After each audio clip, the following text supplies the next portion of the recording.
Angels and Divine Beauties, kamusta? Ito po si Divine Tarot 8888 para sa iyong General Tagalog Tarot Reading. Love message para sa araw na to. Tingnan natin ang energies connected sa iyo ngayon. Kamusta kayo guys? Comment present para lang kung nanonood kayo. So may person dito na sagap natin. Compatible kayo, may attraction sa inyo, pero hindi ka pa sure. And nagtatry siya eh. So this is a passionate energy. Ayan, tingnan mo, sparks. Keep the sparks flying. Surprise each other with gestures of love. So, may mga pinapakita siya sa yung signs na may gusto siya sa'yo or ayun na nga, attracted siya sa'yo. Imperfections. Love is a beautiful mess. Embrace its imperfections. So, merong past relationship yung person mo, mukhang ikaw meron din naman. Kahit hindi perfect ang mga bagay-bagay, pero nagtatry siya. Passion, keep the flame of passion alive. It's the heartbeat of love. Okay. So, ayan guys, definitely there is love and there is may special connection kayo nitong taong to. Grabe. So, parang feeling niya ngayon lang siya nakahanap ng kagaya mo. Okay. Oh, mutual understanding. So, nagigets niyong isa't isa. Nababaliw sa'yo in love. Oh my gosh. So, ayan guys. Ang nakita ko dito, parang nasa honeymoon stage kayo eh. Yung stage na hindi kanya maalis sa isip niya at ganun ka din sa kanya. Oh, merong muling ibalik second chance. Ibig sabihin, pwedeng kilala mo na to at gusto niya makipagbalikan sa'yo. Okay. Parang may mga memories kayo na feeling niya sobrang perfect na mga bagay-bagay. Although, yeah, sabi nga dito, imperfections. Pero, nasa stage kayo, I mean, may memory kayo na nasa stage kayo na parang wala ka nang hihilingin pang iba. Kasi nahanap mo na yung the one. Obsessed. Okay. So, na-obsess siya sa'yo kasi nga, ikaw nga yung the one para sa kanya. Make out lang. Siguro nag-start kayo na walang commitment. Kisses. Oo nga, walang commitment. So, merong, yeah, kiss and long distance relationship. Okay, so pwedeng ngayon ito yung long distance yung connection ninyo. Okay, takot siya. One more. Kilig much, super in love. Oh, okay. Ang nakikita ko dito, bigla na lang siyang hindi nagpaparamdam kasi natatakot siya. Kasi nga, baka masaktan siya. Kasi ibang-iba ka sa mga taong nakilala niya at ito, kilig much, super in love. Ibig sabihin, malaki ang chance na masaktan siya sa'yo if ever pag hindi nag-workout yung relationship niyo. Yun yung kinakatakot niya. Oh, di ba? Worried, paranoid. Nag-aalala siya. Kahit hindi pa man nangyayari yon, pero iniisip na niya yun na baka daw saktan mo siya, baka what if hindi mag-workout? So, paano niya tatanggapin or paano niya haharapin? Iniwan sa ere, hanging. Oh my gosh. Oh, okay. So, it's either nangyari na to, na iniwan ka nga sa ere, or siya yung iniwan sa ere. Tingnan natin na. Will you marry me? Engagement. Oh, okay.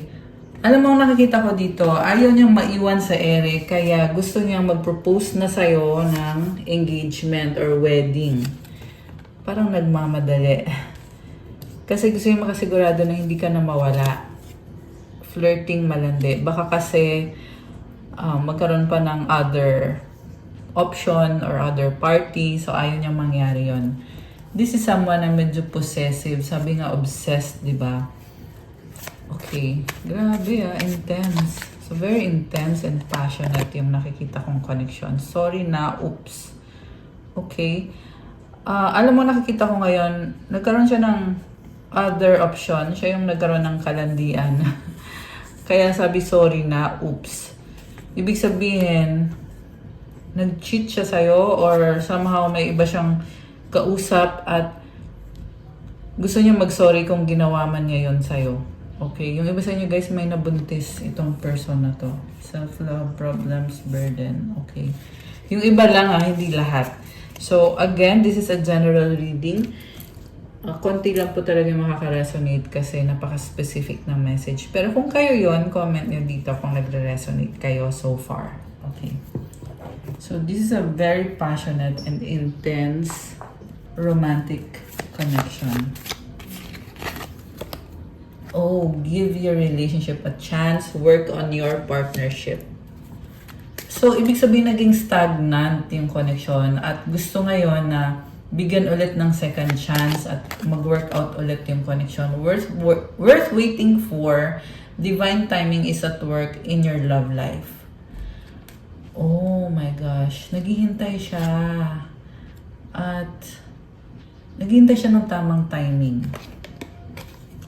You deserve love. You are lovable. Alam mo, gusto niya mangyari is talagang makuha yung loob mo. Yun yung target niya talaga. Nakaset siya sa target niya na magkaayos kayo at magkaroon ng engagement or wedding. Or mag-propose siya sa'yo. Soulmate. Yes, this is your soulmate. Wow naman. Okay. Attraction. You attract romantic love by enjoying this moment fully. And then, reconciliation. Someone from your past is returning to your life. Okay. So, parang nag-full circle yung kwento, di ba? Na nagsimula kayo sa sobrang passionate and exciting. May mga kilig moments. And na-obsess ngayon sa'yo tong person na to. Pero at the same time, takot siya na baka ipagpalit mo siya sa iba, baka may mas better sa kanya na makilala mo or mahanap mo. At may mga nangyari man na hindi mo nagustuhan yung ginawa niya, kung nag-cheat siya sa'yo or nagkaroon siya ng other options. Pero ngayon, ang gusto niya mangyari is magkaroon ng reconnection at mag-propose siya sa'yo para lumevel up na yung connection ninyo. Kasi alam niya na soulmate ka niya, nafe-feel niya yung attraction towards you at gusto kanyang, gusto kanyang mayakap. Yun talaga. Gusto kanyang makasama. Gusto niya ma-feel yung presence mo sa buhay niya. Oh, mukhang meron siyang sasabihin sa'yo. Express your love. Go ahead and make the romantic gesture. So, may sasabihin siya, may proposal din talaga akong nasagap dito ngayon, guys. Sa kung sino man tong nagre-resonate ngayon sa reading natin. So, gusto kong tingnan, ano pa ba? Ano pa ba ang mga katotohanan? So, ito na, mga katotohanan tungkol dito sa connection na to. Okay, ito. The passion is too much. Again, about passion, romance. Okay, ano pa? You were right. Ano pa? Childhood trauma. Okay, oh my gosh. Drama. Grabe So, medyo intense.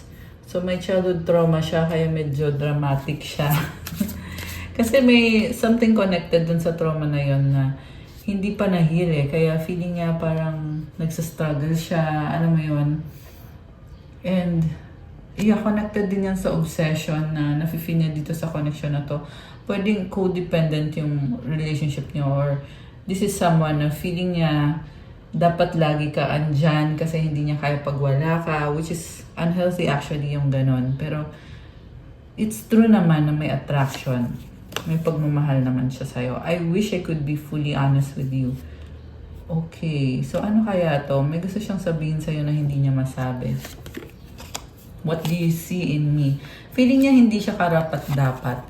I can't make you happy. Okay, medyo insecure siya, medyo dramatic. Gusto din niya ng attention mo.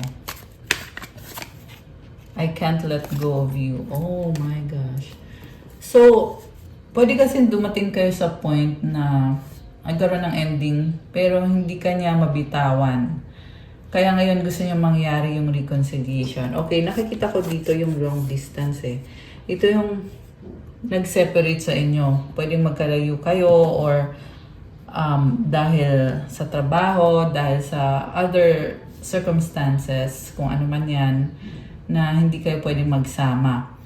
Pero sa panahon na yon or sa no contact situation, ikaw pa rin yung iniisip niya at hindi ka niya mabitawan. I don't want to be alone.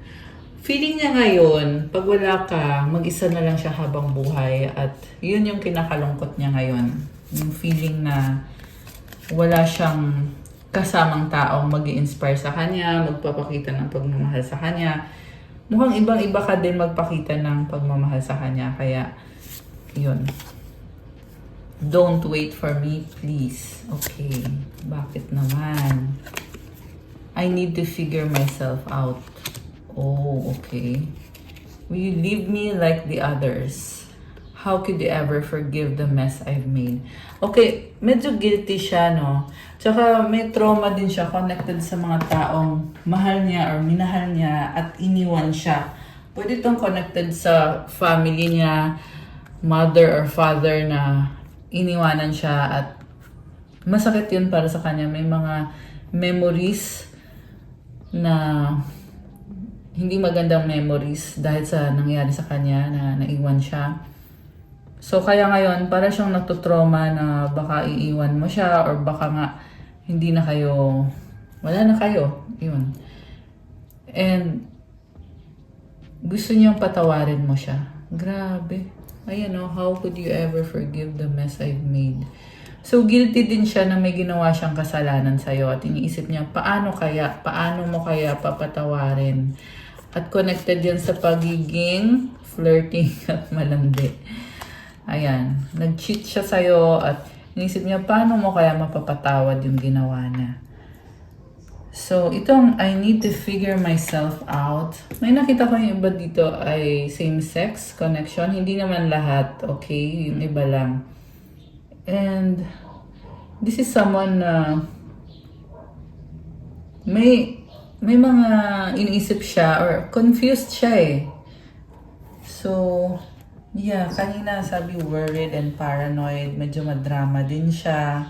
Tsaka feeling niya hangin siya ngayon. Okay. So, tingnan natin. Ano pa ba ang ibang feelings nitong person na to towards you right now, or ano yung intention niya? Past life, deja vu, repeated patterns, karmic lessons. So, feeling niya, kinarma siya. Dahil sa ginawa niya sa'yo, nangyayari ulit sa kanya yung pain na ayaw niyang maramdaman yung sakit na yon, ayaw niyang maiwan siya. Kaya, isang karmic lesson to para sa kanya. At sabi dito, repeated patterns. So, ibig sabihin, dahil din yan sa mga ginawa niya. So, ginawa niyang panloloko sa'yo kung bakit siya ngayon mag-isa or iniwan mo siya. Nourish, self-growth, self-focus, soul-finding. Alam mo, nag-grow naman siya ulit eh. Ibig sabihin talagang natututo itong person na to sa mga ginawa niya. Elusive, dishonesty, deception, trickery. Bakit ganon? Ang nakita ko pattern eh na mag-heal siya, tapos mangyayari ulit, magsa-cycle ulit, paulit-ulit, paikot-ikot. Ayan, yan yung narinig ko, paikot-ikot. Kung bakit, ewan ko. Bluff, pretending, mask, exaggeration. Mahilig kasi siyang magkunyari. Ayaw niyang malaman yung totoo niyang nararamdaman, yung totoo niyang ugali. Kaya siya nakamaskara. So, ito din yung person na sinungaling. Itong nakamaskarang ito. So, sinadya niya talagang magsinungaling kasi gusto niya may control siya. Pag kasi naging honest siya, mawawalan siya ng control. Pag nawalan siya ng control, feeling niya vulnerable siya. So, very selfish and ayun na nga eh, sinungaling kasi yung nakikita ko dito. Pero, yeah, hindi naman maaalis yung fact na may gusto siya sa'yo or attracted siya sa'yo kahit na ganyan siya, kahit sinungaling siya or nagkukunyari lang siya, nag-exaggerate. So, pwede kasi nagkunyari siya na ganito siya, mayaman siya, or kung ano man yon, anong pagkukunyari man to. Meron siyang kasinungalingan na, ayun, pinagtakpan, or meron siyang pinagtakpan. Ayan. Rejection, abandon, dismiss, irrational fear. So, ito na nga eh. May fear talaga siya na i-reject siya. Mukhang na-abandon nga siya dati. Or, actually nakakita ko dito, mukhang ikaw nga yung iniwan niya. Okay? So, iniwan ka niya dahil ginawa niya yung mga, kung ano man tong tinatago niya sa'yo. Syempre, connected dun sa, mukhang merong other person dito, guys. Na specific person na yan yung naging dahilan ng pangiiwan nitong taong to sa'yo. O, di ba? Sabi ko na influences, attachments, third parties, peers. Meron talagang specific person na ini-influensyahan siya, bad influence sa kanya, or third party or kabarkada niya na sinasabihan siya, wag ka dyan, dito ka. Ba't ka dyan kay ano? May gano'n akong scenario dito na nakikita na pinipigilan siya or inaagaw siya. Well, not to say, kasi kung walang kasalan na nangyari sa inyo, well, technically, hindi pa naman kayo committed, di ba? Although, meron ng iba kasi dito na nanonood na you are already married to the person na ka-deal mo. So, comment nyo dyan kung alin kayo doon. Beauty, charming, graceful, kind-hearted. Ganito kanya nakikita. Kaya sobra din yung pagsisisi niya. Bakit pinili niya itong mga bad influence sa paligid niya? Okay, tinakbuhan mo siya. Running, ghosting, disappearing, invisible. Okay. Cloudy, judgment, illusions, unbalanced, distorted. Okay, so the reason kung bakit mo siya tinakbuhan kasi hindi ka rin okay. And I feel like, hindi lang naman siya ang priority mo sa buhay. May iba ka din pinagdadaanan. Yan din yung dahilan kung bakit ka ghosting, disappearing, invisible. Although the roles can be reversed, pwedeng siya din yun. Pain, apprehensive, afraid, cautious. Okay. Grabe. So, nakita ko nasaktan ka dito. Okay.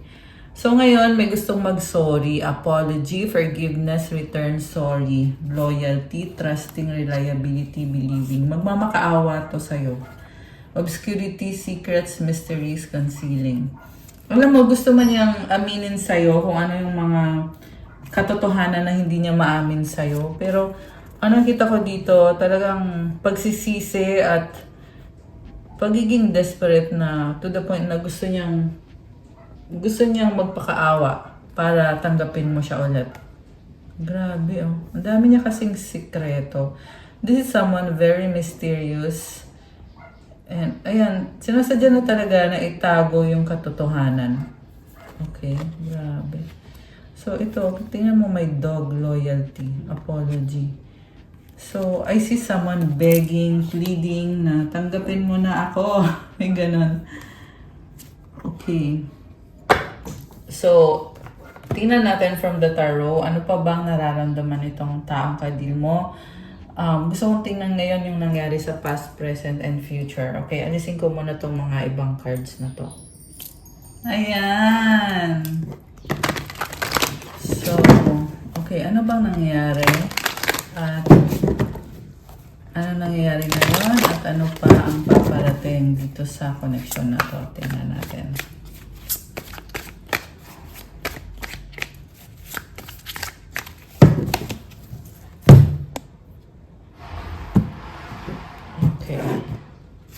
We have the temperance. Okay. Ngayon, nag-a-adjust siya sa'yo eh. Hinihintay ka niya at gusto niya talaga mag-workout to. Ace of Pentacles. Okay. So, andun yung struggle na paano ko gagawin to. The Star, The Lovers. Oh my gosh. This is a whole new beginning. Six of Cups. Page of Swords. Sa bottom of the deck, Six of Pentacles. So, again, nakita ko dito yung parang nagmamakaawa na konting pansin naman. Pansinin mo naman daw. And then, we have Knight of Swords as a supportive energy. The Fool. Knight of Pentacles. Queen of Swords. Okay. Actually, may nakita ko dito, connected sa'yo, dito sa person na nire-reading natin. And, ang nakita ko, striving ka ngayon. Ginagawa mo yung best mo. Connected sa healing mo. Pareho sa love life at sa career. So, grabe. Alam mo, nakikita ko dito. Andyan yung mga angels mo. Meron kang star. This is wish granted. Pero syempre, kailangan mo pa rin gawin kung ano yung kailangan mong gawin. So, may mga angels. And, parang nagsisimula ka ulit eh. So, merong situation na magta-try ka ulit.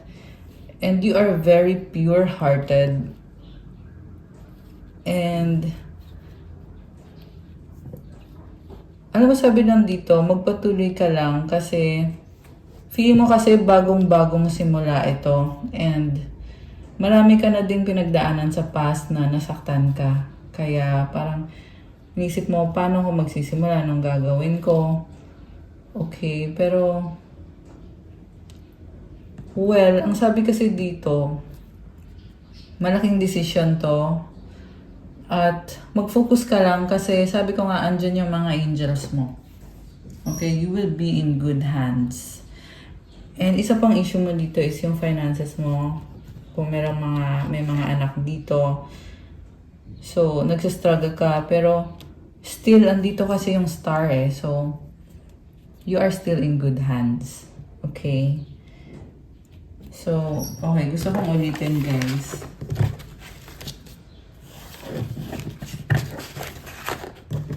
Gusto ko kasing tingnan yung sa person mo.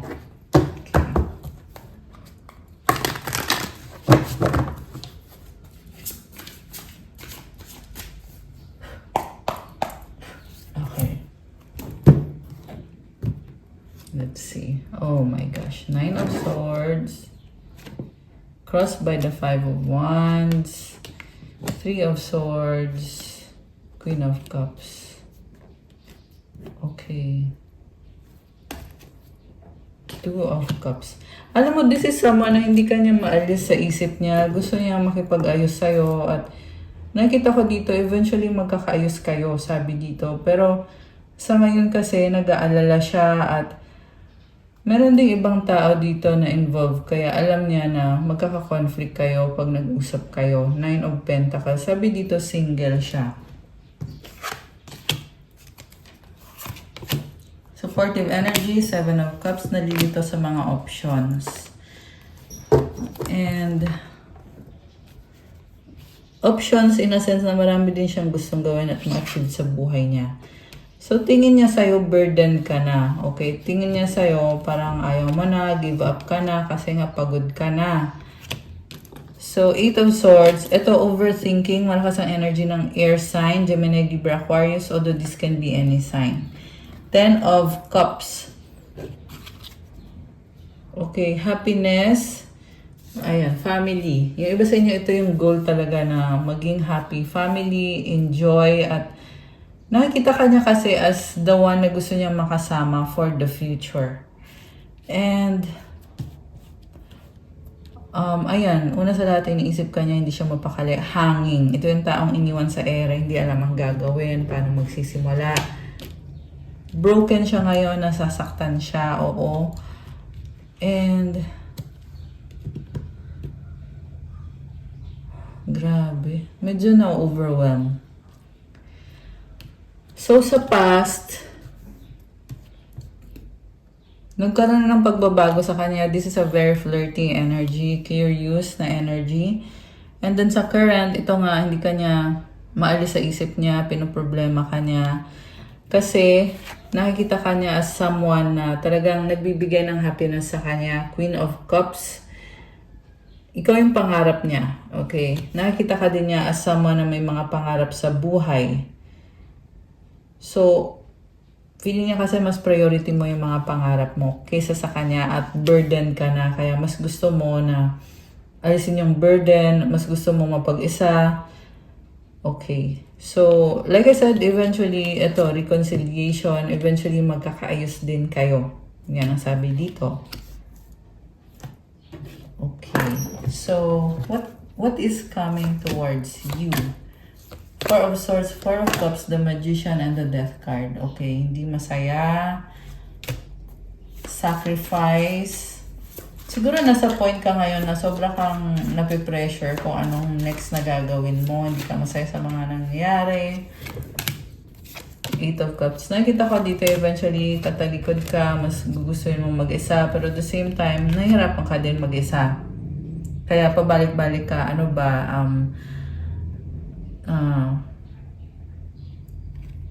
bibigyan ko ba to ng chance o hindi? Knight of Wands, explorer energy. So, nag-explore ka ng mga options mo. Okay. Pero, meron pagtalikod talaga dito. Ayan, Eight of Cups and Karma. Ayan.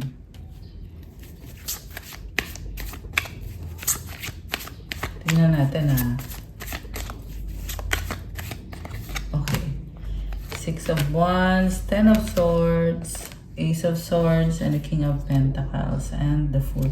Alam mo, sabi dito, gagawa pa rin ang paraan itong taong to para magkaayos kayo kahit feeling din niya na nagsastruggle siya. This is someone na talagang nagkikare sa'yo, tutulungan ka niya, and nasasaktan din siya, napapagod din siya. Ayan, ang feeling ko nga dito parang emotional or umiiyak itong taong to. So, baka meron kang ka-deal na fire sign, Aries, Leo, Sagittarius, air sign, Gemini, Libra, Aquarius, earth sign, Capricorn, Taurus, Virgo, although this can be any sign. Nga pala, nasa Capricorn season tayo ngayon. Kaya kung kayo ay Capricorn, comment kayo dyan. Happy birthday sa inyo mga Capricorn. Okay. Strength. Alam mo, sabi dito, gagawa pa rin siya ng paraan para sa'yo. Para sa inyo. Grabe. Totoong pagmamahal na to. True love! Okay, at least sa reading na to, yan yung lumabas dito eh. Hindi ka niya matiis eh. Ayan, ang Five of Cups, very emotional. Pero, with this Strength card, tingnan mo meron siyang infinity symbol. Diba? Talagang nagmamanifesto na ayusin natin to. Kailangan natin lumaban. Kailangan, gagawin niya yung best niya, gagawin niya lahat. Meron kasi mga obstacles dito eh. Lalo na sa may kadi siyang karmic or meron problem sa finances. Okay. Tingnan natin. We have the Emperor and the Ace of Wands. Wow. So, this is the energy of Divine Masculine na may attraction siya sa'yo, yes. And grabe, palaban. Talagang nakikita ko sa kanya na parang bagong person. Nandito kasi yung angke. So, it symbolizes endings and new beginnings. And this is someone who wants to follow their heart or gagawin niya kung anong sinasabi ng puso niya, kung ano yung gusto niya, yung tingin niya na magiging masaya siya sa desisyon na ito kahit na may mga problema or kahit na challenging, may mga obstacles. So, this is also someone na taking their time para magplano, mag-isip. Kasi bagong-bago tong energy na to. Yeah, this is a new beginning. Tingnan mo, merong butterfly, merong wand, Ace of Wands. So, yun. Oh, wow. Gusto mong lumabas din ng isang card na to, the Wheel of the Year. This is all about expansion and growth and new beginning. Okay. So, yan yung mga pinaplano niya para sa'yo, para sa connection na to. Spirit, your spirit is about to be sublimated.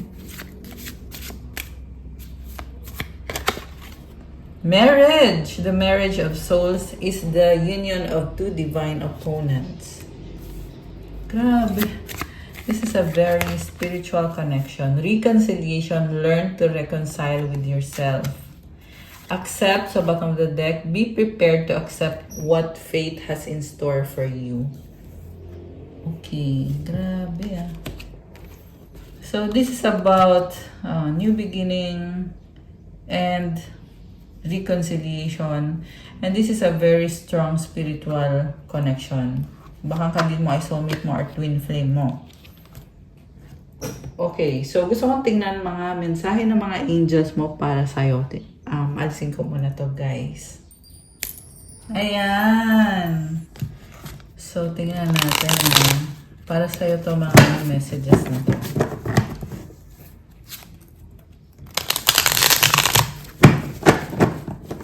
Ano ba mga kailangan mong marinig ngayon? Galing sa mga angels mo. Okay. 11-11. Okay. It symbolizes stability, solid foundation, commitment, meant to be, life purpose. Okay. Ano pa? Right path. 1, 2, 3.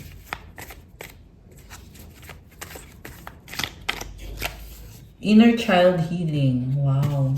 So, alam mo, magaan yung energy. Siguro ito yung nararanasan mo ngayon na kung ano man yung hindi nangyari, hindi magandang nangyari dati, hinihil ngayon. Kaya meron kang inner child healing.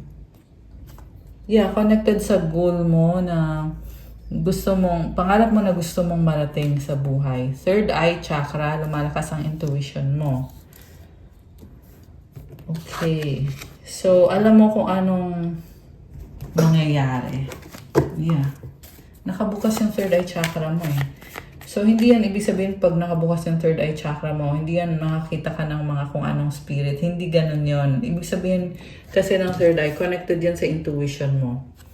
Na nagbibigay ng guidance sa'yo yung intuition mo sa kung ano yung sitwasyon mo, anong nangyari sa past, sa present, at anong paparating sa future.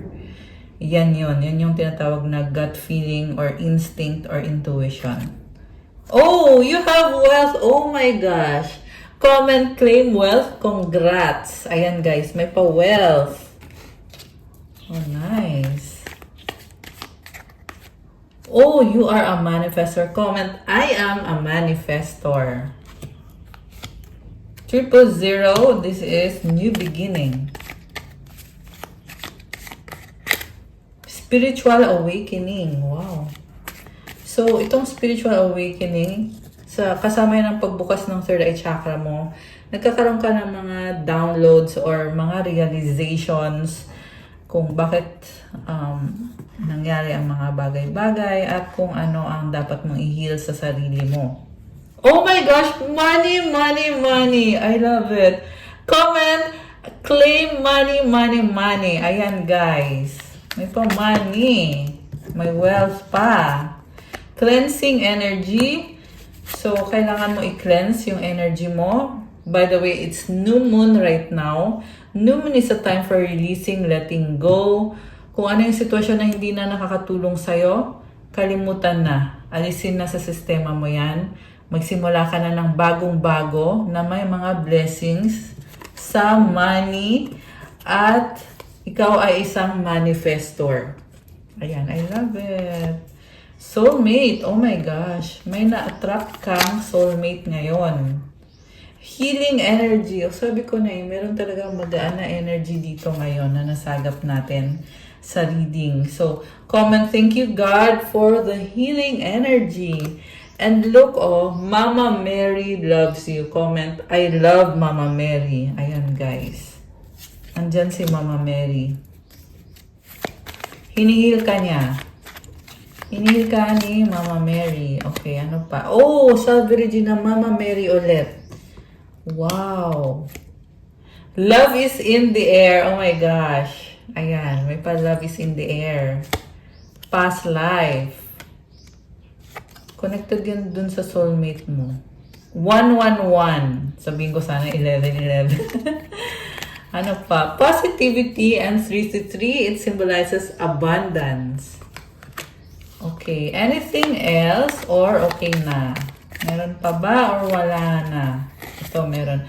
Prayer life. Oh my gosh, goddess energy. Comment, I am a goddess. I have goddess energy. Grabe. So, pagpatuloy mo yung prayer life mo. At, yeah. You deserve this goddess energy. And ito pa. Sa bottom of the deck, 888. It symbolizes abundance, wealth, prosperity. Kaya comment, claim 888. Damihan nyo ng 8. Ilagay nyo dyan, guys. So, tingnan naman natin. Okay, ito naman. From your angels ulit. Okay. Oh, new beginning. Thank you, angels, for opening up the doors to change. I am ready. So, claim this. Comment. Thank you, angels, for opening up the doors to change. I am ready. So, itong pintuan na to ay nagdadala ng pagbabago para sa'yo, sa buhay mo. Look, bagong anghel ka na ngayon. Diba? At ready ka na. One more. One more. Spirit animal. Thank you, animal kingdom, for blessing my path with love. So, merong eagle. Ayan, or ibon. Meron kang spirit animal na binibless ka. Uy, wait lang. Isa lang, huwag masyadong madami. May nag-flip eh. Ano yun? Ang dami nga eh. Okay. Isa lang, one more. Ano pa, mensahe para sa ating mga earth angels, sa mga divine beauties. Okay, ito. The miracle of prayer, Archangel Sandalphon. Thank you, Sandalphon, for delivering my prayers to heaven. Kuha ko kayo ng advice. Okay, advice para sa ating mga viewers. Ito pa oh. Move your body. Thank you, angels, for motivating me to move my body and energy. So, baka din mahilig kang sumayaw-sayaw or lumipad. Ang ganda. It's an angel. Ay, ang angel wings. I mean. Okay, ito yung advice. Kuha tayo ng mga dalawa. Dalawang advice para sa ating lovely viewers. At kukuha ko na din kayo ng sagot sa wish nyo. Kaya isipin nyo ngayon yung wish nyo. Okay. Isipin nyo yung wish nyo, guys.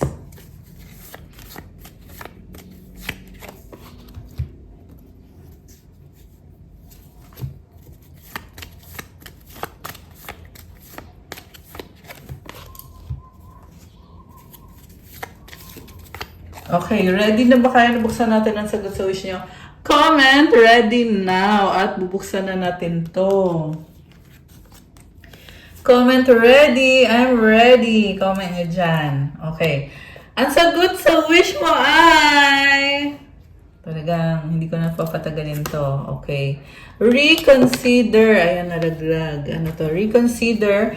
At kung kailan mangyayari ang wish mo ay in the near future. At ang advice sa'yo ay meditation brings answers. So, pag sinabi kasing reconsider, pag-isipan mo ulit or subukan mo ulit in the near future. Pag nagme-meditate ka, nagdadala yan ng mga kasagutan sa'yo. Nakikita ko actually si Mama Mary, yung image niya. Ito. Ayan, merong babae. Merong naka-blue. White and blue. Actually, mukha din siyang si Jesus. Yeah, I love it. Alam mo, sabi dito, marami pang mangyayari sa'yo in the near future. Maraming magagandang mangyayari pa. Andyan lagi sa'yo si Jesus and Mother Mary. So, ang advice sa'yo is travel. Ayan, may travel ka. Let every aspect of this trip unfold in harmony. May divine order arrange and handle every detail. I'll be guided easily and follow the leads as they are shown. So, hindi kailangan literal na travel. Pwede itong bagong cycle sa buhay mo na it's like a journey. And sabi naman dito, aalagaan ka ni God. Siyempre, kailangan mo din ipag-pray yan at gawin mo yung part mo. At huwag ka na mag-alala kasi si God nang bahala sa'yo. Grabe. And the last one, impatience. My life is unfolding in divine timing. All delays are beneficial. I'm always at the right place at the right time. Siguro hindi ka na mapaghintay kasi sinabing impatience. Pero sabi dito, may dahilan yung mga delay na yan. Nasa tamang lugar ka at nasa tamang panahon ka. Yung buhay mo, nangyayari yan according to divine timing. So, galing kay God. Kaya huwag kang mag-alala. Lahat yan talaga, divine timing is at play sa mga sitwasyon mo. Grabe, parang may na-feel ako dito na, very strong na release. May something na kailangan mong i-release. You are now in the process and God is with you.